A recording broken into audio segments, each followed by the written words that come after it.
2024 के चुनाव में लोकसभा वाइज विधानसभा में बढ़त जिन पार्टी को जितना मिला है उसके आधार पर एनडीए गठबंधन में सीट शेयरिंग का समझौता किया जाएगा। जनता दल यूनाइटेड के सभी नेताओं को, शीर्ष नेतृत्व के लोगों को बुला करके नीतीश कुमार ने बैठाया, जितने भी प्रवक्ता हैं, मीडिया पैनलिस्ट हैं, सभी को एक जगह जुटाया और बोध गया में 2 दिवसीय बैठक करके ये भी तय कर लिया कि हमें कैसे नीतीश कुमार की नीतियों को आम लोगों तक पहुंचाना है। भारतीय जनता पार्टी और नीतीश कुमार की सोच ये है कि इस बार गठबंधन को हर परिस्थिति में एक साथ रखा जाए। नोरमा ग्रुप, जो सोचता है वो करता है, आपके अपने सपनों का आशियाना।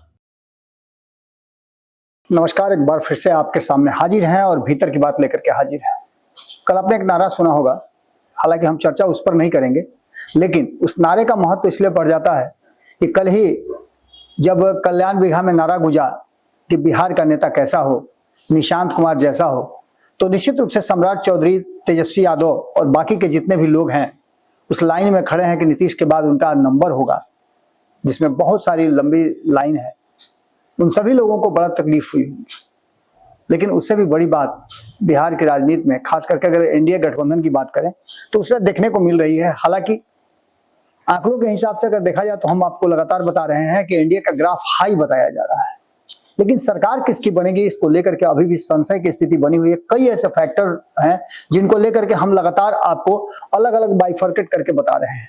आज हम जो बात आपके सामने लेकर के आए हैं उसमें जो हमारे पास सूत्रों से जानकारी मिली है और जो इंटरनल हमारे सोर्सेज हैं उनके अनुसार एनडीए में सीट शेयरिंग का फॉर्मूला जो है वो फाइनल हो गया है। सबसे बड़ी बात यह है कि नीतीश कुमार की उस पर मुहर लग गई है। ये फॉर्मूला नीतीश कुमार ही चाहते थे और नीतीश कुमार इस फॉर्मूले पर अब पूरी तरह से अपने आप को रेडी कर चुके हैं। किसी फॉर्मूले पर आगे हम चुनाव लड़ेंगे जिससे कि एनडीए गठबंधन में किसी भी तरह का बिखराव नहीं हो। अगर यह होता है और एनडीए में कोई टूट नहीं होती है तो निश्चित रूप से जो सर्वे रिपोर्ट आ रहे हैं उसके आधार पर एनडीए का ग्राफ थोड़ा हाई नजर आता है। लेकिन इसमें सेंधमारी वाली बात जो हम लगातार बता रहे हैं वो तो होगी ही।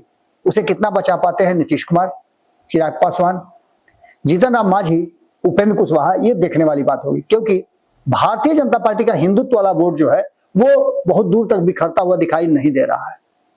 वो वोट कांस्टेंट है, उसमें कहीं कोई दो राय नहीं है। कल हमने आपको बताया भी था कि किस तरह से अगर बात करें हम एनडीए गठबंधन की तो भारतीय जनता पार्टी का जो वोट है वो कांस्टेंट रहता है। कांस्टेंट तो नीतीश कुमार का भी वोट रहता है, 15% वोट उनको, आप कम से कम 15% वोट अब तक जितने भी चुनाव देखे गए हैं उसमें नीतीश कुमार को आते ही आते हैं।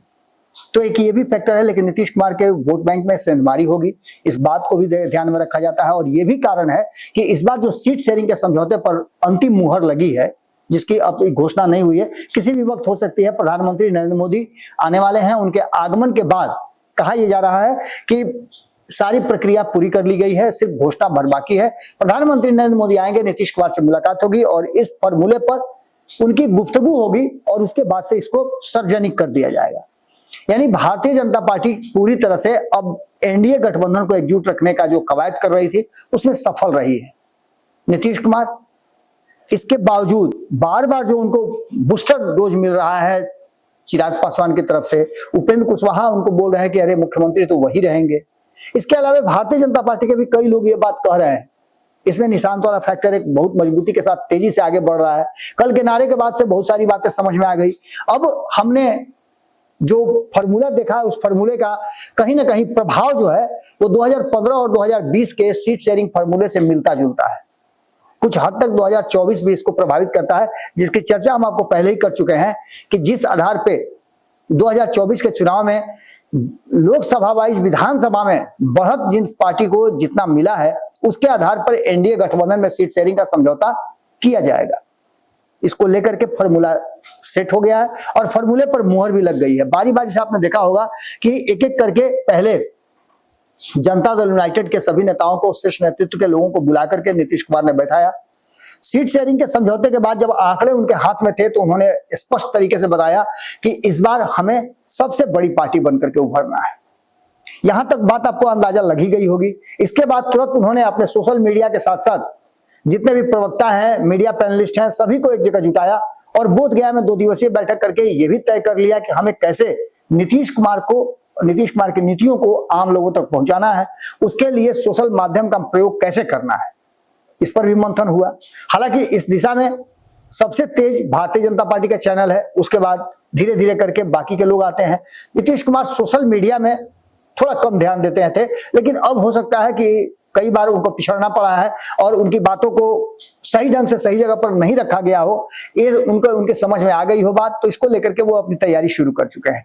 लेकिन जहां तक सीट शेयरिंग का समझौता है, तो आपको याद होगा कि 2015 और 20 को अगर हम दोनों को कंबाइंड करते हैं तो नीतीश कुमार दो फॉर्मूले अपनाए थे। एक, उन्होंने जो महागठबंधन के साथ थे तो 101 और 41 का फॉर्मूला अपनाया था, जिसमें 101 सीट पर जदयू लड़ी थी और 101 सीट पर राष्ट्रीय जनता दल, 41 सीट पर कांग्रेस लड़ी थी। 3 लोगों का यह गठबंधन बना था, महागठबंधन। और 2015 में तीनों ने मिल करके अच्छी खासी सीटें लाई थी और इसके बदौलत वो कहीं ना कहीं 178 सीटों पर अपनी पकड़ बना करके और सरकार में आए थे। बहुमत से बहुत ज्यादा था। भारतीय जनता पार्टी भी अपने हिसाब से चुनाव लड़ी थी, जिसमें उसने अपने पास 160 सीट रखे थे। तब उसके पास 4 उसके घटक दल हुआ करते थे। भारतीय जनता पार्टी अपने आप में एक थी। लोक जनशक्ति पार्टी उस समय चुनाव लड़ रही थी साथ में, 2015 की मैं बात कर रहा हूं। हिंदुस्तानी आवाम पार्टी उसमें पहुंच गई थी और आरएलएसपी तो पहले से थी ही। 2014 के चुनाव में जो पार्टियां चुनाव एक साथ मिलकर के लड़ी थी वो तो थी, और उसमें एक एक्स्ट्रा ऐड हुए थे जीतन राम मांझी, जो कि नीतीश कुमार से नाराज होकर के 2014 में चुनाव हारने के बाद नीतीश कुमार ने नैतिकता के आधार पर मुख्यमंत्री पद से इस्तीफा दिया और जीतन राम मांझी को कुर्सी बैठा दिया। लेकिन ये लंबा नहीं चला, 9 महीने के अंदर में उन्हें फिर से हटना पड़ा और इसको लेकर के काफी नाराज भी थे जीतन राम मांझी, जो हाल फिलहाल में बयान भी उन्होंने दिया है कि यदि भारतीय जनता पार्टी फैसला लेने में थोड़ी जल्दबाजी कर देती तो बिहार के मुख्यमंत्री नीतीश कुमार नहीं बल्कि जीतन राम मांझी होते और भारतीय जनता पार्टी सत्ता में उनके साथ होती। खैर, इन सारी बातों को लेकर के तब क्या हुआ वो बातें तो अलग है। लेकिन सीट शेयरिंग के समझौते में 243 में से 160 सीट कांग्रेस, माफ कीजिएगा, भारतीय जनता पार्टी खुद लड़ी थी। 40 सीटें दी गई थी लोक जनशक्ति पार्टी को और आरएलएसपी को 23, जो कि पुरानी साथी थी, और 20 सीटें दी गई थी हिंदुस्तानी आवाम पार्टी को। परिणाम आपके सामने था। 53 सीटों पर जीत करके 160 में से आई थी, 50% भी नहीं था।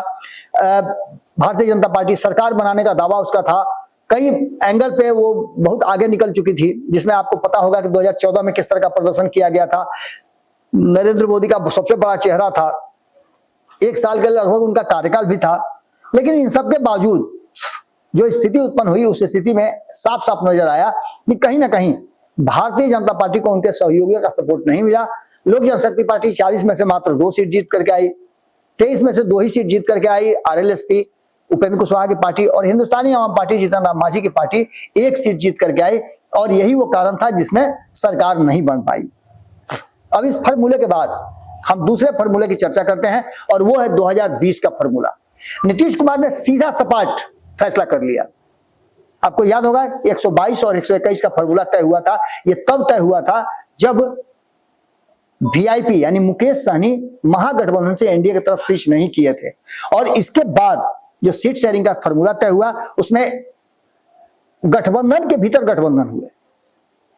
आपने देखा कि किस तरह से नीतीश कुमार 122 सीटों में से, जीतन राम मांझी सारी दूरियों के बाद जब फिर से नीतीश कुमार वापस गए, उसके बाद फिर सब एक साथ आए, ये सारी चीजें होती रही और इन सब के बीच में कहीं ना कहीं जीतन राम मांझी एक बार फिर से नीतीश कुमार के करीब पहुंचे और नीतीश कुमार ने अपने सीटों में से 7 सीटें उनको दी, जिस पर से 4 सीट जीत करके वो आए। यानी नीतीश कुमार ने अपने 122 सीटों में से उनको 7 सीट दिया, 115 पे खुद चुनाव लड़े। वहीं 121 सीट में से भारतीय जनता पार्टी ने अंतिम समय में 11 सीटें वीआईपी को दी और मुकेश सहनी 11 सीटों पर लड़ करके 4 सीट जीत करके आए।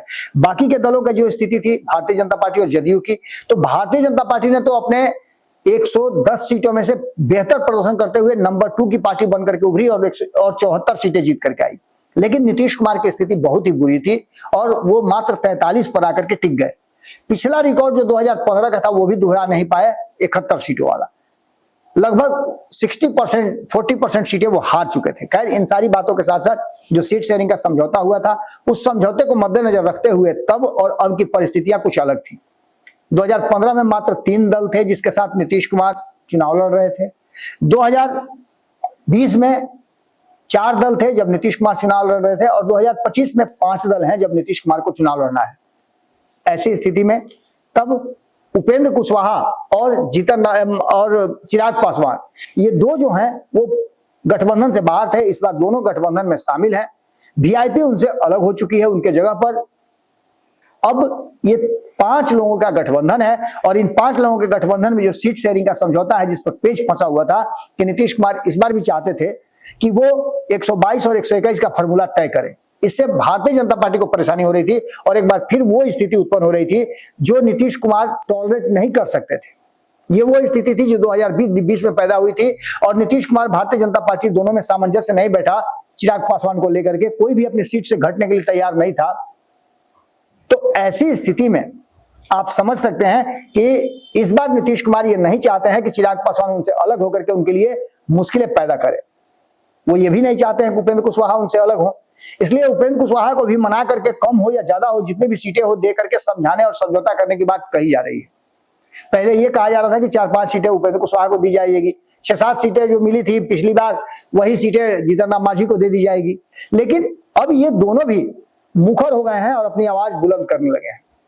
इसके साथ साथ चिराग पासवान को तो आप समझ ही रहे हैं कि 30 से ऊपर ही सीटें चाहेंगे। पिछली बार 2020 में भी कहा जाता है, जो उड़ती उड़ती खबरें मिली है और जो सूत्र बताते हैं कि 25 सीट उनको दी जा रही थी, लेकिन उस पर नहीं माने थे। ये सारी परिस्थितियां और सारी स्थिति को देखते हुए एक बात तो तय नजर आ रहा है कि इस बार के सीट शेयरिंग समझौते में जो फॉर्मूला लागू किया गया, उस फॉर्मूले में क्या होगा। 2020 की अगर बात हम करें तो एनडीए और महागठबंधन के बीच में कड़ी टक्कर हुई थी। तेजस्वी यादव राष्ट्रीय जनता दल के लिए 144 सीटें रखे थे, उसमें उन्होंने 70 सीटें दी थी जब गठबंधन से कभी कई साथी बाहर हो गए थे। तो वैसी स्थिति में उन्होंने 70 सीटें कांग्रेस को दिया था। 29 सीटें लेफ्ट को दी गई थी, जिसमें से लेफ्ट की 3 दल जो हैं, इसमें से जो सीपीआईएमएल है वो 19 सीटों पर चुनाव लड़ी थी, 4 सीट पे सीपीएम लड़ी थी और 6 सीटों पे सीपीआई लड़ी थी। इसमें 70 सीटों पर लड़ने वाली कांग्रेस को 19 सीटें प्राप्त हुई थी, और लेफ्ट को जो 29 सीटों पर चुनाव लड़ी थी उनको 16 सीटें प्राप्त हुई थी। ऐसी स्थिति में आप समझ सकते हैं कि कांटे की टक्कर हुई थी, और इसी टक्कर को कमजोर करने के लिए और जो वर्तमान परिस्थिति बनी है, चाहे वो एंगल प्रशांत किशोर पैदा करते हो, आईपी गुप्ता पैदा करते हो, विद्यापति चंद्र वंशी पैदा करते हो, या अन्य लोग पैदा करते हो, उसको ध्यान में रखते हुए कहीं ना कहीं भारतीय जनता पार्टी और नीतीश कुमार की सोच ये है कि इस बार गठबंधन को हर परिस्थिति में एक साथ रखा जाए। और ये बाकी के दल भी इस बात को अच्छी तरह समझते हैं कि अलग होकर के चुनाव लड़ने का फायदा उन्हें नहीं मिलता है। उनकी वाहवाही तो होती है, वोट का प्रतिशत बढ़ता है, लेकिन अधिक से अधिक लोगों को चुनाव लड़ाने का भी मौका मिलता है, लेकिन इन सब के बावजूद जो परिणाम के रूप में आए और सत्ता तक पहुंचा सके, वैसी स्थिति पैदा नहीं होती है। 2024 के चुनाव में जिस तरह से इन 5 दलों ने मिलकर के लड़ाई लड़ी है, और ये महागठबंधन के मुंह से छीन करके जब 30 सीट लेकर के चले आते हैं, जबकि परिस्थितियां ये नहीं थी, परिस्थितियां इसके बिल्कुल उलट थी। नीतीश कुमार ने पिछले 2-3 सालों में, या कहा जाए तो 17 महीनों में जिस तरह की स्थिति पैदा कर दी थी, उसके लिए एनडीए गठबंधन को बड़ी मुश्किलें होने लगी थी। भारतीय जनता पार्टी की फेफड़ी सूख रही थी कि बिहार में उसकी स्थिति खराब हो जाएगी। हालांकि परिणाम बहुत हद तक नीतीश कुमार वाले फॉर्मूले पर टिका रहा, और उत्तर प्रदेश, पश्चिम बंगाल, झारखंड और बिहार में जिस तरह की स्थिति हुई, उसे देख करके आप अंदाजा लगा सकते हैं कि नीतीश कुमार सही रास्ते पर निकल पड़े थे। गैर भाजपाई दलों को जुटा करके भाजपा को पूरी तरह से समाप्त करने का प्लान बना लिया था। अभी भी जो वर्तमान स्थिति है, उसमें भारतीय जनता पार्टी अकेले दम पर नहीं, बल्कि तीसरे चुनाव में अपने सहयोगियों के दम पर सरकार चला रही है। यही कारण है कि भारतीय जनता पार्टी को फैसले लेने में भी कई बार सोचने पड़ रहे हैं। और यही स्थिति है कि बिहार में अगर सरकार से हाथ उसका धोना पड़ गया या सरकार से बाहर हो गई, तो ऐसी स्थिति में आने वाला जो उत्तर प्रदेश और बंगाल का चुनाव है 2 साल के अंदर में, उन चुनावों में भी इसका असर पड़ेगा। अगर बिहार में सरकार में रहती है भारतीय जनता पार्टी, तो उसका इंपैक्ट कुछ अलग पड़ेगा, और अगर सरकार से बाहर रहती है तो उसका इंपैक्ट अलग पड़ेगा। ये काफी हावी हो जाएंगे विपक्षी दल, और ऐसी स्थिति में कहीं ना कहीं भारतीय जनता पार्टी के लिए मुश्किल होगा सरवाइव करना, और अपने जो राज्य उसके कब्जे में है या जिस पर शासन कर रही है, उन राज्यों को वापस ले आना। इसके लिए भारतीय जनता पार्टी 2 स्टेप पीछे हटने के लिए तैयार है। जो नया फॉर्मूला लागू हुआ है, उस फॉर्मूले में हमने आपको बताया भी था कि 2024 के चुनाव में जो विधानसभा वाइज लीडिंग था जिन विधानसभाओं को और जितने विधानसभाओं को, उसके साथ साथ जो बाकी शेष बच गए थे उसमें डिवीजन किया गया। यानी कि जो सीट शेयरिंग का समझौता है उसमें 98 सीट पर चुनाव लड़ने के लिए तैयार कर लिया गया है जनता दल यूनाइटेड को, और 96 सीट पर चुनाव लड़ेगी भारतीय जनता पार्टी। ये फाइनल फार्मूला है। इस फार्मूले में 19-20 होने का चांस नजर नहीं आता है, क्योंकि लगातार आपको पता होगा कि इसके बाद जब एनडीए गठबंधन एक साथ बैठा था, उसके बाद शीर्ष नेताओं के अनुपस्थिति के बाद बारी बारी करके सभी आकर के नीतीश कुमार से मुलाकात कर रहे हैं, और इस मुलाकात में उन सीट शेयरिंग का जो फार्मूला तय हुआ है उस पर मुहर लगी है। विनिंग कंडीशन वाले कम सीट लेकर के अगर जीत की संभावना ज्यादा हो तो इस पर सभी ध्यान देते हैं, और ये खास करके देखा जाए तो जिस परिस्थिति में ये क्षेत्रीय दल हैं और धीरे धीरे उनका ग्राफ कम हो रहा है, चाहे वो नीतीश कुमार हो, लालू प्रसाद हो, किसी की भी पार्टी हो, तो वैसी स्थिति में उन्हें एक कुनबे में रह करके और मजबूती से अधिक सीट जीत कर आने की संभावना जहां प्रबल होगी वहीं वो टिकेंगे। इस फार्मूले पर अब आगे जो स्थिति है उसमें से 97 से 101 सीट, यानी कि फार्मूला 2015 वाला 98 सीट से 101 सीट के बीच में चुनाव लड़ने की तैयारी में या उस फार्मूले के तहत सीटें दी जा रही हैं जनता दल यूनाइटेड को। 96 से 100 के बीच में सीट दी जा रही है भारतीय जनता पार्टी को। 25 से 30 सीटें या उससे बेसी देने की संभावना नहीं बन पा रही है, तो 30 सीटों पर आकर के कांटा रुका हुआ है लोक जनशक्ति पार्टी का। इसके अलावे हिंदुस्तानी अवाम पार्टी को 8 से 10 सीटें और आरएलएम को, उपेंद्र कुशवाहा की पार्टी को 7 से 9 सीटें देने की बात चल रही है। अब ऐसी स्थिति में आप समझ लीजिए कि इस फार्मूले पर अगर सब कुछ तय हो जाता है या फिर ये मान लेते हैं, तो ऐसी स्थिति में एनडीए गठबंधन का बरकरार रहना कहा जा सकता है कि संभव है। लेकिन इसमें से कई दल हैं जो उपेंद्र कुशवाहा है, बार बार ये बात कर रहे हैं। कल ही आपने देखा होगा कि पंचनामा में संपादक नमन मिश्रा जी के साथ बातचीत के दौरान राहुल, जो उनके प्रवक्ता हैं उपेंद्र कुशवाहा के, काफी ज्यादा पकड़ रखते हैं बिहार की राजनीति पर और अपनी पार्टी के तरफ से वो पक्ष भी बेहतर रखते हैं। उन्होंने साफ कर दिया कि 2024 जैसी स्थिति होगी तो एनडीए गठबंधन को घाटा होगा, उन्हें तो नहीं होगा। इसके साथ साथ उन्होंने और कई बातों से इनकार भी किया, जिसमें उन्होंने साफ कर दिया कि वो महागठबंधन की तरफ नहीं जा रहे हैं और न ही वो अलग से कोई गठबंधन बना रहे हैं। एनडीए में ही रहेंगे और एनडीए में ही अपने हक की लड़ाई वो लड़ेंगे।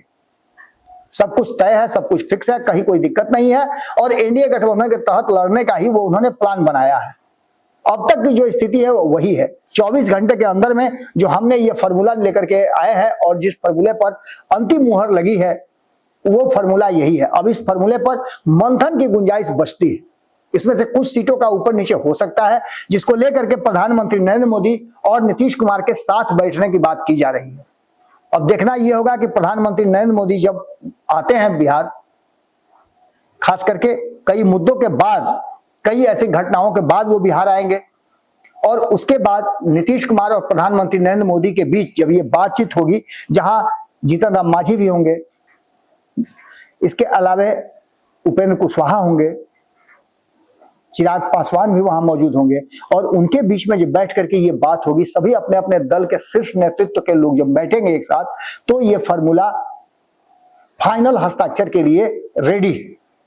इसमें क्या संशोधन होगा, क्या अमेंडमेंट होगा, ये तो आने वाला वक्त बताएगा। लेकिन इस महीने के अंत तक आपको ये फार्मूला नजर आने लगेगा, जिसमें एनडीए गठबंधन चुनाव लड़ने की तैयारी करेगा और यहां से अपने अपने जो सीट आवंटित होंगे और जिन सीटों पे उनको चुनाव लड़ने की अनुमति मिलेगी या फिर समझौते के तहत उन्हें मिलेंगे वो सीट, उन सीटों पे वो तैयारी शुरू कर देंगे। हालांकि एनडीए गठबंधन के सभी घटक दल 243 सीटों पे तैयारी की बात कर रहे हैं और ये साफ साफ नजर भी आ रहा है।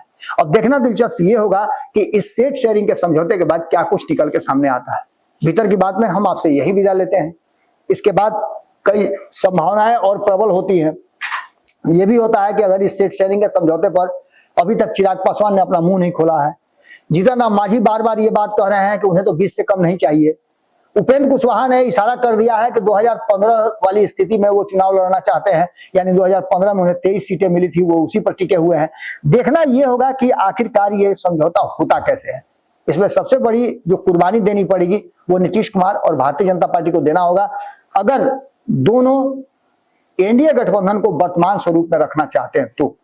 इसी पर हम आज इस एपिसोड को यहीं समाप्त करते हैं। कमेंट बॉक्स में अपनी राय जरूर दीजिएगा। अगर आपके पास भी कुछ सवाल है या कोई सुझाव है तो जरूर लिखिएगा। बहुत बहुत धन्यवाद। नमस्कार। आपके सपनों को हमने सजाया है, ई होम्स पैनोरामा को हमने बनाया है। ई होम्स मेरा एक सपना था जिसपे मैं पिछले 4 साल से काम कर रहा था।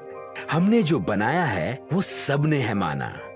ई होम्स पैनोरामा में हो आपका भी आशियाना। और फाइनली हमने 2021 में इस प्रोजेक्ट को लॉन्च किया। बहुत लोग अप्रिशिएट कर रहे हैं कि पूर्णिया जैसे शहर में, बिहार के, एक तो बिहार की बात करें उसमें भी पूर्णिया जैसे छोटे जगह में इस तरह का लाइफस्टाइल देना, ये सुन के हम लोगों को बहुत अच्छा लगता है। ई होम्स में हमने कुछ और भी किया है, जैसे हम जिस जगह में रह रहे हैं हमारे फैमिली सिक्योर हो, उनको सिक्योरिटी का ध्यान में रखा है। आपकी सुविधा और सुरक्षा आपके लिए खास है, ये आपका विश्वास है। इसमें आर्टिफिशियल इंटेलिजेंस का 7 लेयर सिक्योरिटी का हमने इस्तेमाल किया है। लस ग्रीन कैंपस को बनाया है। यदि हमारा बाउंड्री वाल है तो वो वर्टिकल गार्डन है।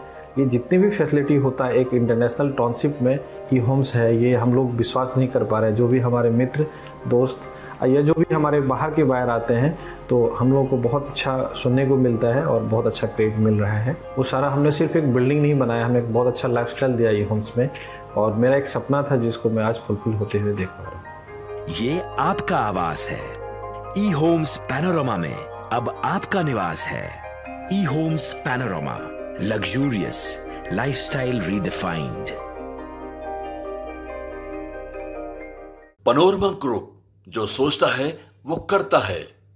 अगर ये वीडियो पसंद आई और वह बिहार के राजनीति और बिहारियत से सरोकार रखेनी तो सब्सक्राइब बटन दबा के चैनल के सब्सक्राइब कर ली। ओजे एगो घंटी बा, ओकरा बटन दबा देला से कुल सटीक और मारक खबर रुआ मुफ्त में मिल जाई। अगर रुआ पत्रकारिता के हमनी के नया प्रयोग में सहयोग कर चाहतानी तो ज्वाइन बटन दबा दी। पेटीएम नंबर नोट कर ली 9386816700।